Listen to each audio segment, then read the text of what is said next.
what exactly is attachment? As children, we form bonds with our parents and other caregivers in different ways. Most of us are securely attached. This means that we had parents and other caregivers who were there for us consistently when it really counted. Attachment has just as much to do with how you view yourself as how you relate to others. So if you're securely attached, you tend to view yourself in a positive way. You value your relationships with other people. And importantly for our talk, you tend to be more self-reflective. In a study done of 14,000 children born in the US in 2001, 60% were classified as secure. 25% were classified as avoidant, meaning their caregivers were sometimes unavailable and hostile towards them. The child responds by withdrawing and learning to be more independent. As adults, they tend to view themselves as superior, and they often want distance from their romantic partners. Because of gender conditioning, many men turn out this way. Many girls turn out to be anxiously attached, where their caregivers were inconsistent, and the child responded by trying to get their attention. As adults, they tend to view themselves as unworthy, and they can be clingy and emotionally impulsive partners. The remaining 15% of the children from the 2001 study were anxiously attached. We're going to argue here today that even if you might not be securely attached, you can still learn to be that way. As children, you might have had teachers or extended family who did support you, so you grow up to value yourself and others. As adults, we can also learn secure attachment through healthy relationships, whether platonic or romantic. In terms of romance, most of us do it with one partner at a time because in our culture we value monogamy. However, there are more and more people who are choosing to do love in a bit of a different way by exploring polyamory, where you can have more than one romantic relationship with the consent of all your partners. If any of you view yourself in a negative way, it might be hard to believe that more than one person can love you in a deep and meaningful way. However, if you experienced any sort of trauma growing up, which many of us have, having loving, committed, multiple relationships can show you what love can really look like. In our culture, monogamy is generally a given. Either your parents are still together, and there are only two of them, or like mine, your parents split up and sought out other monogamous relationships. Subsequently, we go into relationships thinking that that is what we want. We might even think that attachment is stronger when there are only two people involved.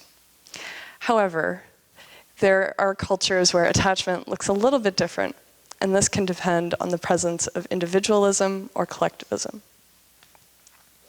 Those two terms, individualism and collectivism, they're cultural classification terms. The term individualism, or an individualistic culture, is a culture where the emphasis is on the person, so each individual is seen as unique. On the other hand, the collectivism culture is one that has the core unit as the group, so the emphasis is on togetherness and individuals fit into societal values.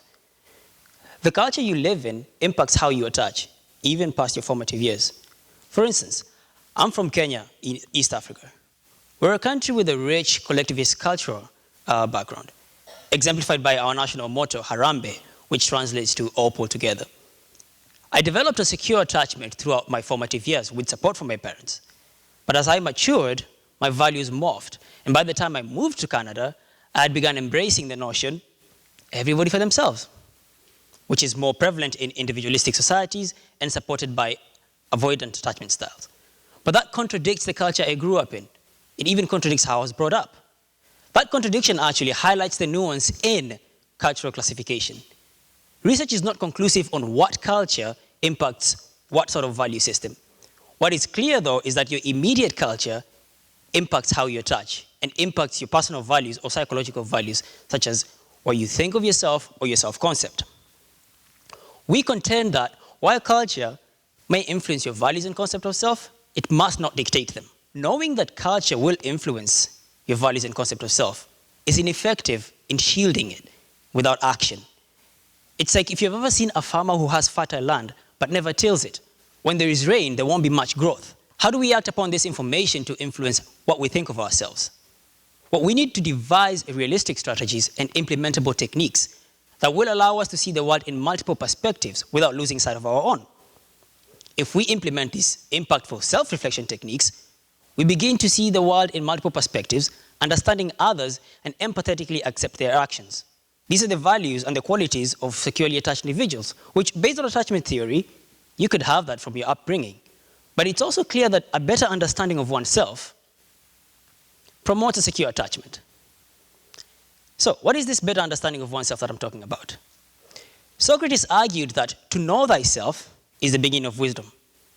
Now, some of you may think here, well, I'm quite sure I know myself, so what's your point? But let me ask you this. The self that you know now, how does that compare to the one you knew a month ago, or a year ago, or even a decade? See, knowing yourself is a continuous process. We are constantly experiencing new things. We keep changing, whether by chance or choice. But we do not grow from our experiences if we fail to understand them and adjust based on what we've learned. And if we fail to expand our knowledge based on the experiences we've had, our inconveniences become obstacles. The challenges we face beget stress and anxiety, and we fail to see the simplest of solutions in situations.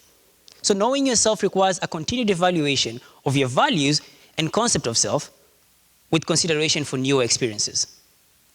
Actually, psychologists have found that human beings are quite motivated to analyze their emotions when they experience traumatic events.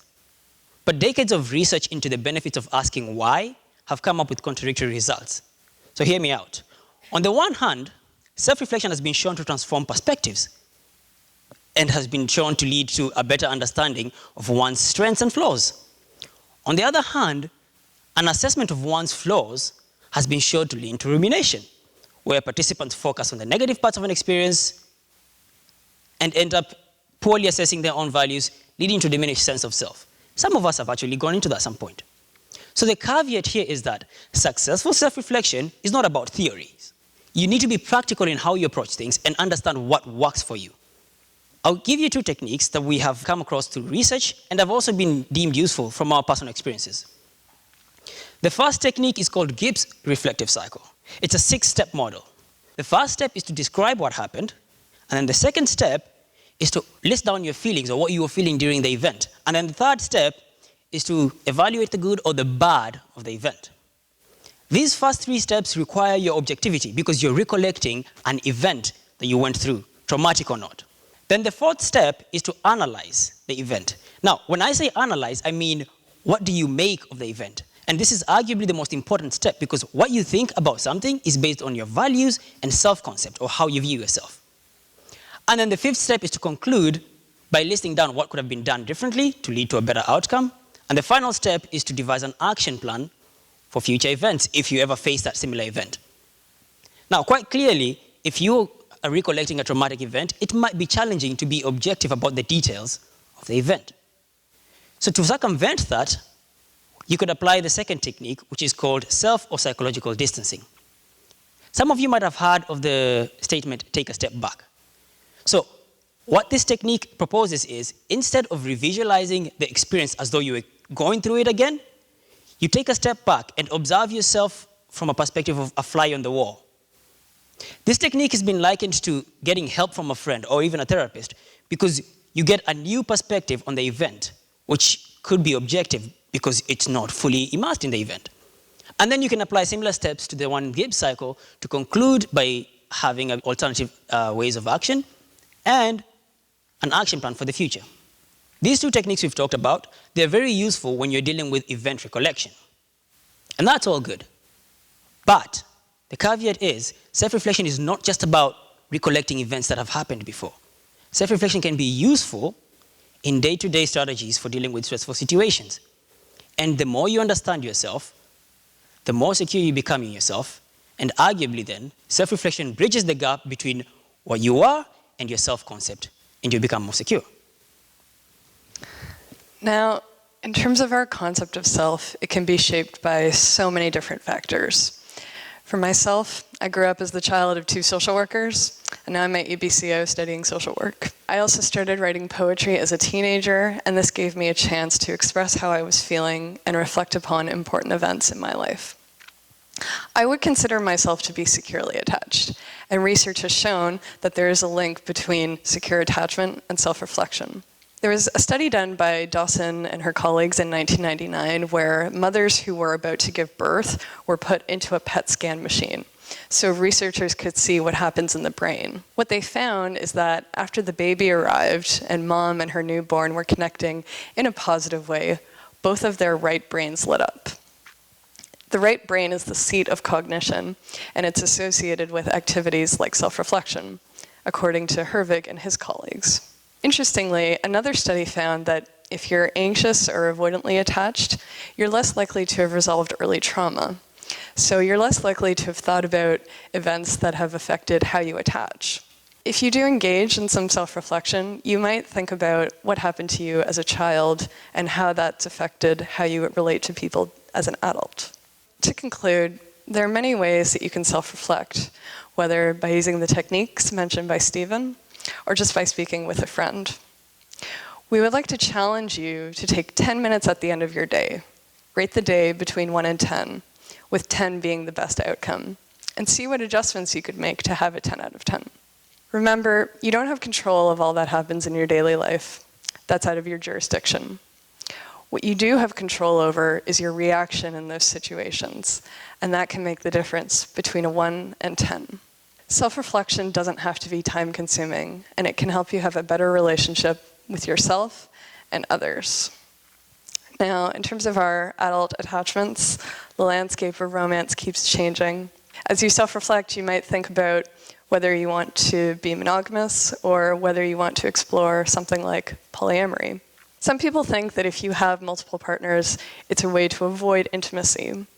But polyamorous individuals tend to be more trusting, faithful, and secure, which leads to greater relationship satisfaction. So as you reflect upon how you attach and relate to others and your culture, we hope that this gives you a chance to be the person you wish to be. Thank you so much.